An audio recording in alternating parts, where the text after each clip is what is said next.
ፊልድ ማርሻል ብርሃኑ ጁላ ያልተመለሱ ጥያቄዎችን መልሰዋል። ክፍል 2 በባለፈው የመረጃ ሰዓታችን ቆየት ቢልም ብርሃኑ ጁላ ከሉዓላዊ ሚዲያ ጋር ያደረጉትን ቃለ መጠይቅ ከነትንታኔው አቅርበናላችሁ ነበር። እነሆ ክፍል 2 እና የመጨረሻውን ክፍል ወደ እናንተ ይዘን መጥተናል። ሉዓላዊ ወለጋ ላይ ከፍተኛ የሆነ ጥፋት ተከትሎ ነበረ። ያ ሲፈጠር ሰራዊቱ የት ነበር? ፊልድ ማርሻሉ ብርሃኑ ጁላም እንዲህ ሲሉ መለሱ። ሰራዊቱ የሰሜን ጦርነት ላይ ነበር። እንዴት ተደርጎ ነው ሰራዊቱ ሰሜን ላይ እየተዋጋ ወለጋን እንዴት ነው የሚጠብቀው? ከዚያ በተጨማሪ ሸኔ ደግሞ ለብቻው አልነበረም። ወያኔ አብሮት እንደነበር ግልጽ ነው። በዛለ ፕላን ያላቸው የፋኖ እርሱ ሸኔ ጋር አብረው እየሰሩ ነበር። አማራ ታፈነ በማለት የአማራን ብሔርተኝነት ለማጽናት ተጠቅመውበታል። ለምሳሌ 14 የተገቱት ልጆች መጨረሻ ላይ ባህር ዳር ነበሩ። ሉዓላዊ አሁን የጠፉት ልጆች የት ናቸው ሲል ጠየቀ። ፊልድ ማርሻሉም እንዲህ ሲሉ መለሱ። እየፈለግናቸው ነው። ሉዓላዊም በድጋሚ እንዲህ ሲሉ ጠየቁ። አሁን አማራ ክልል ትምህርት ቤት ተዘግተዋል። ግማሽ የአማራ ተማሪዎች ትምህርት አቁመዋል። ለምን? እስከ መቼስ ይቀጥላል? ፊልድ ማርሻሉ ጽንፈኛው አከርካሪ እስኪመታ ድረስ። ምክንያቱም ጽንፈኛው አስተማሪ ይገላል፣ ያ ህዝቡን ያስፈራል። ለዛ መፍትሄው ገዳዮችን ማጥፋት ብቻ ነው። መከላከያ ሰራዊት አሁን ይህንን እየታገለ ይገኛል። ነገር ግን ትንሽ ይቀረዋል። 2017 ላይ ሰላማዊ ለማድረግ እየሞከርን ነው። አብዛኛው ሽፍታ ነው። ተደናግረው የገቡ ወጣቶች አሉ። ነገር ግን አብዛኛው ሽፍታ ነው። ሰው እስክንድርን አይሰሙትም። ሉዓላዊ እሱ ሊቀመንበር ነው ወይስ ምንድን ነው? ፊልድ ማርሻልም እንዲህ ሲሉ መለሱ። እስክንዳር ዝም ብሎ ታዋቂ ስለሆነ ብቻ ይጠቀሙበታል እንጂ አንድ ፓስተር ነው፣ ኃይል የለውም። መጀመሪያውኑ የገጠር ትጥቅ ትግል ለማድረግ መደራጀት ያስፈልጋል። ነገር ግን እነሱ እንደዛ አይደሉም። ግማሹ ሸገር፣ ግማሹ ውጭ ሀገር ወጣ። የተደራጀ አመራር የለው። ቢያንስ እንደ ቲፒኤልኤፍ እንኳን አይደሉም። ወጥ የፖለቲካ አደረጃጀት የለው። ወጥ የሆነ ሸማቂም የለውም። የመንደር ጌታ ነው። እነሱም ደግሞ ሽፍታዎች ናቸው። የእነሱ ተሞክሮ ደግሞ ዘረፋ ነው። ሉዓላዊ መከላከያ ፋኖን ለምን አላናገረም? ለምንስ አልሞከረም? ከማዋጋት ባለፈ ለምን እንዲህ አላደረገም? ፊልድ ማርሻል መከላከያ መዋጋት ብቻ ሳይሆን ያወያያል፣ ካልተሳካ ደግሞ ይዋጋል። ደህንነትና መከላከያ ሰላም ያሰፍናል።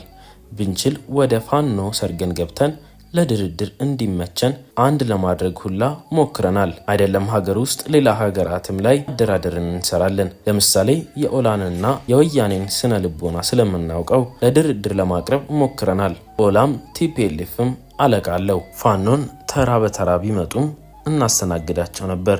ነገር ግን ለሽምግልና የተላኩትን እርሱ ሊገድላቸው ነው የሞከሩት። ሉዓላዊ ለመደራደር ሞክራቸዋል። ፊልድ ማርሻል ሞክረናል። የተማሩት እነ እስክንዳር ለመደራደር ሲሞክሩ ዘመቻ ከፈቱባቸው። ደግሞ አደረጃጀታቸው ብዙ ነው። ፋኖ ፓርቲ የላቸውም።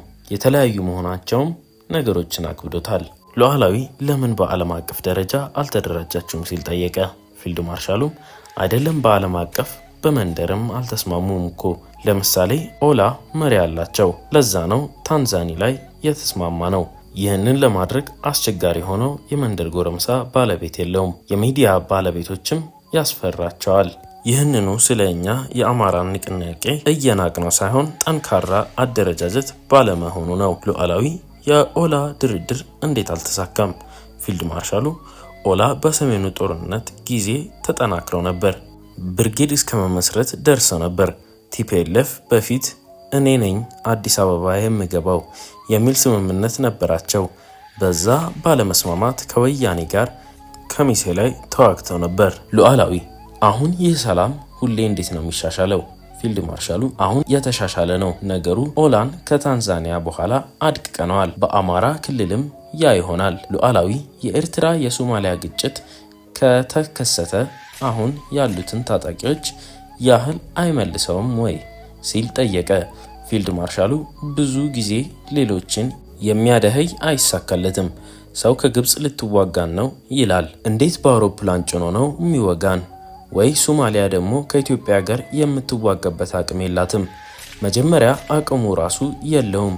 የእኛን አማጽያን ደግፎ አቅዶ የሚሰራ ሰው ባንዳ ነው። ባንዳ ደግሞ በታሪክ አጋጣሚ አጋጥሞናል። ከሐሰን ሺህ በፊት እሱ ነው መጥፋት ያለበት። ሐሰን ሺህ ባንዳ እረዳለሁ ነው የሚለው።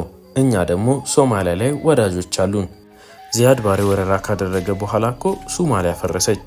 ሉዓላዊ አንተስ ሶማሊያ ላይ አቀብልሃቸዋል ወይ?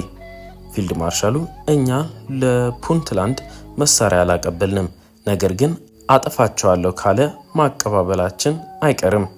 እኛ የምንፈልገው ግን ሶማሊያ ሰላም እንድትሆን ነው።